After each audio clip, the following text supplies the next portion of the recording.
ॐ कर्पूरगौरं करुणावतारं संसारसारं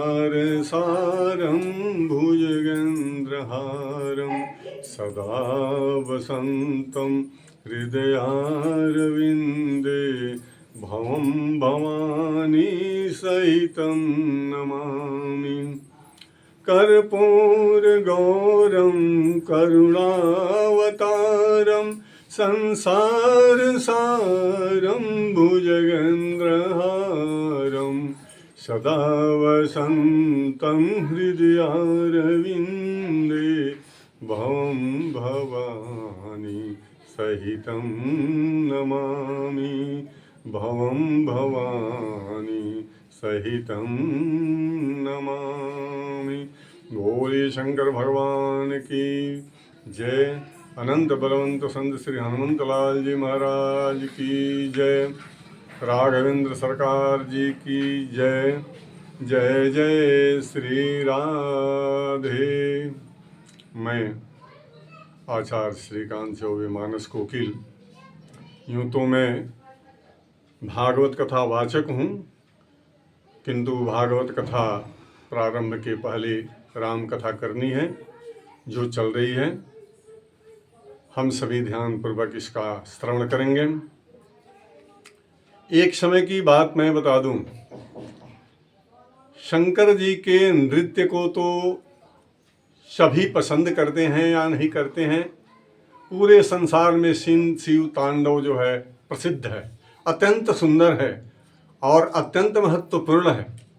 शिव तांडव के बारे में यद्यपि माता पार्वती ने भी सुन रखा था, और इस शिव तांडव के बारे में, शिव नाच के बारे में माता पार्वती ने शंकर भगवान से एक बार प्रश्न भी किया था।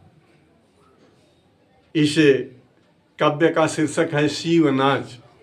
माता पार्वती ने हाथ जोड़ा, कहा, हे प्राण प्रियतम, हे आशुतोष ओडरदानी, आपके नृत्य के बारे में मैंने बहुत सुन रखा है। शंकर जी ने कहा, प्रिय, अवश्य ही सुन रखी होगी, कहना क्या चाहती हो।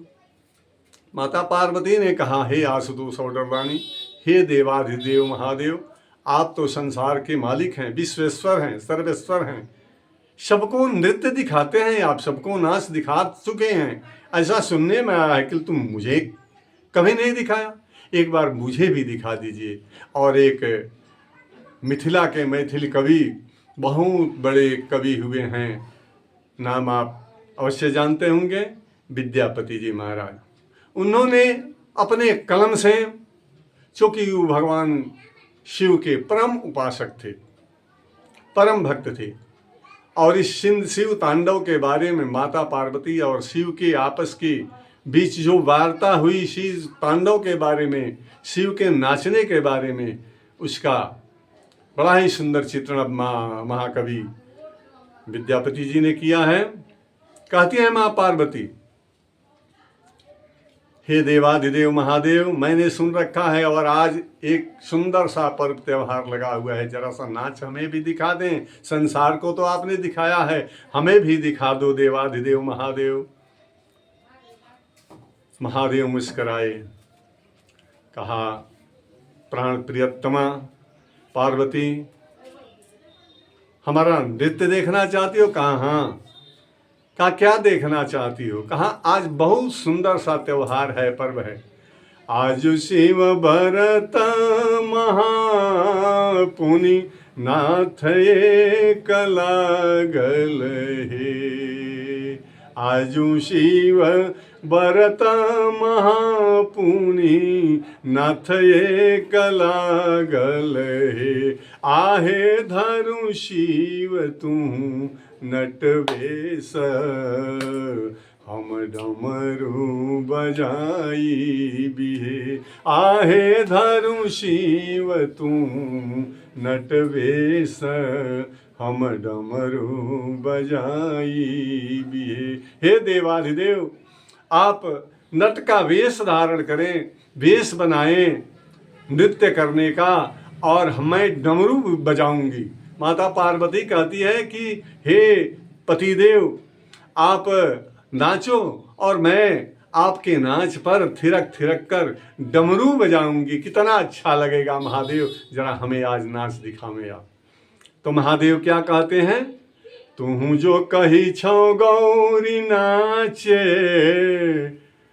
गौरी हमें नाचने के लिए कहती हो, कहाँ, आज आपका नाच देख कर रहूंगी, आपका नृत्य करना मैं देख कर ही रहूंगी, क्योंकि संसार को दिखाते हो देवाधिदेव, हमें नहीं दिखाते। और जबकि हमारे प्राण प्रियतम हो, हमारे पतिदेव भगवान हो, आप आज मुझे नाच दिखाओ।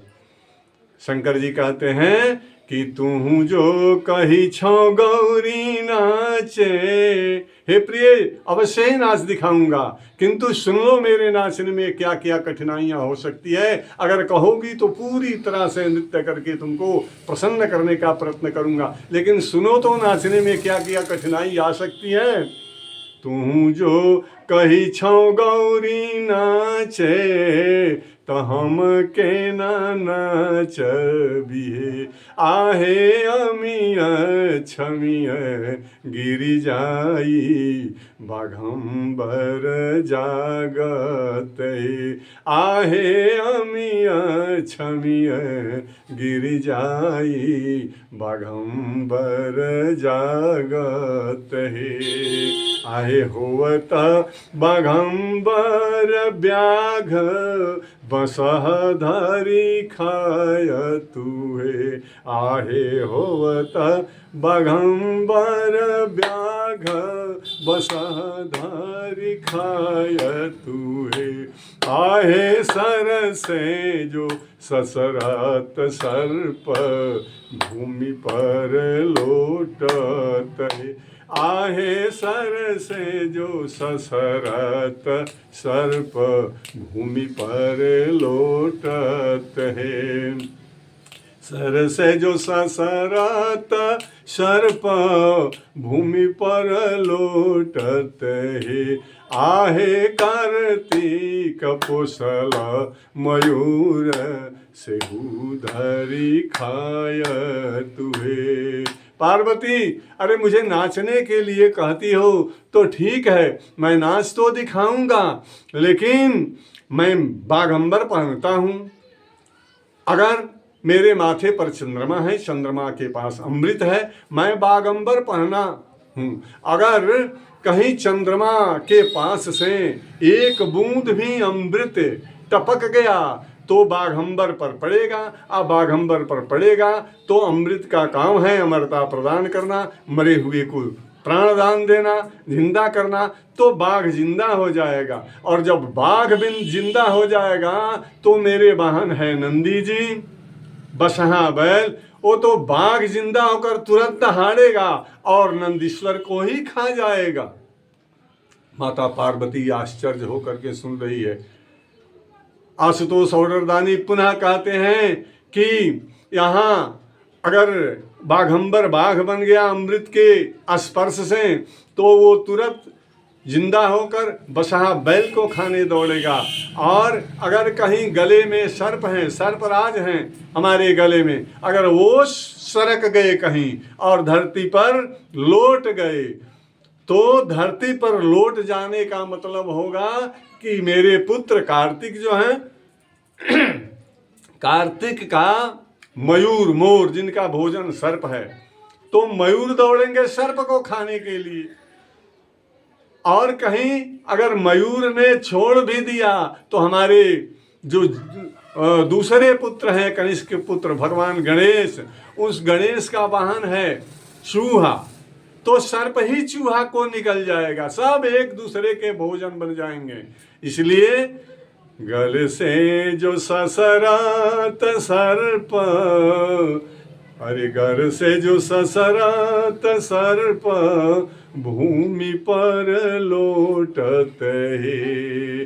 आहे कार्तिक पोसल मयूर, सेहु धरी खाय तुहे।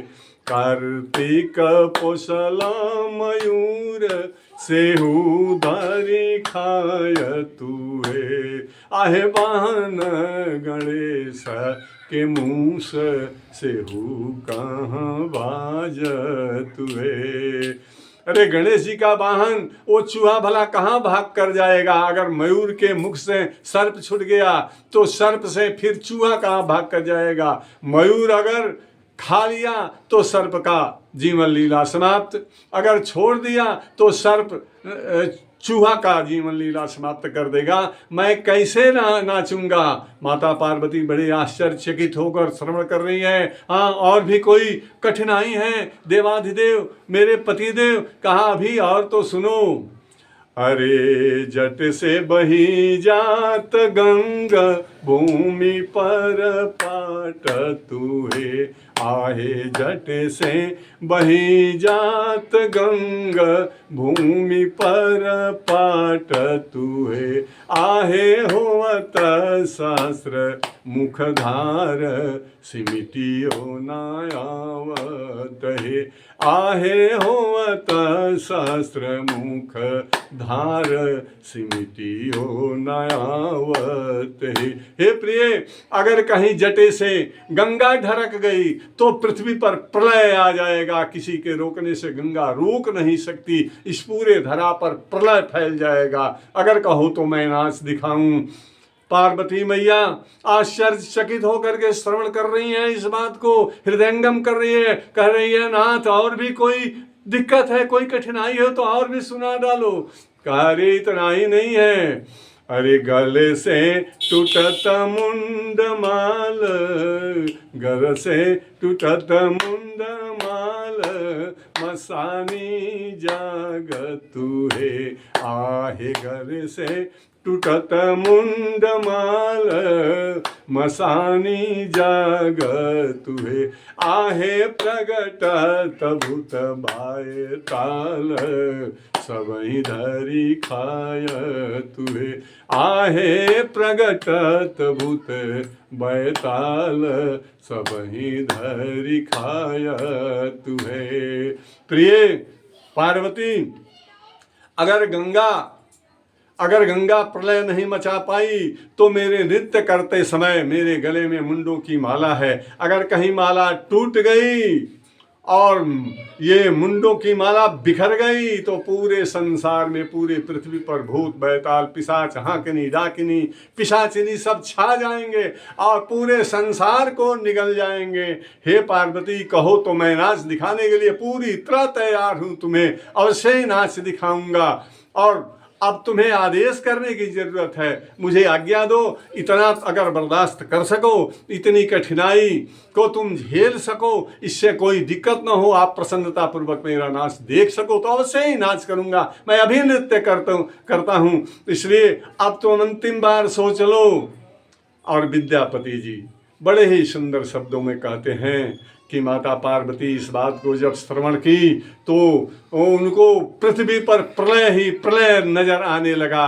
कहा कि अरे पूरे संसार को मैं क्यों डुबोऊं, पूरे संसार को भूतों हाकिनी डाकिनियों से क्यों खिलाऊं, और फिर गणेश के चूहे को सर्प से क्यों खिलाऊं, फिर मयूर से सर्प को क्यों खिलाऊं, और फिर अमृत अगर ढरकने से बाघंबर बाघ बनेगा तो नंदीश्वर को क्यों खिलाऊं। अरे इससे तो अच्छा है कि बाबा मैं आपका नाच, हे देवाधिदेव, आपका नाच नहीं देखूंगी। इस संसार की रक्षा के लिए मुझे अपना नाच न दिखाएं। सुना था कि शिव तांडव होता है और शिव बड़े सुंदर नाच करते हैं, लेकिन ऐसा नाच मुझे नहीं चाहिए। ना बाबा ना, ऐसा नाच मत दिखाओ स्वामी। और भनई विद्यापति गायेल, मैथिली कवि महाराज विद्यापति जी कहते हैं, महाकवि जी कहते हैं कि भनई विद्यापति गायेल,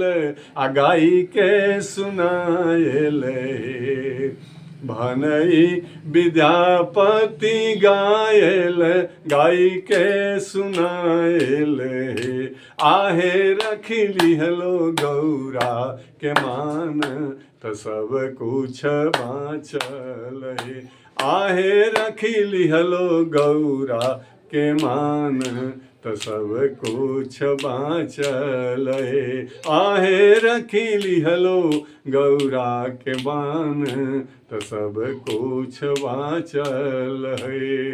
बोलिए शंकर भगवान की, माता पार्वती की। हर हर महादेव।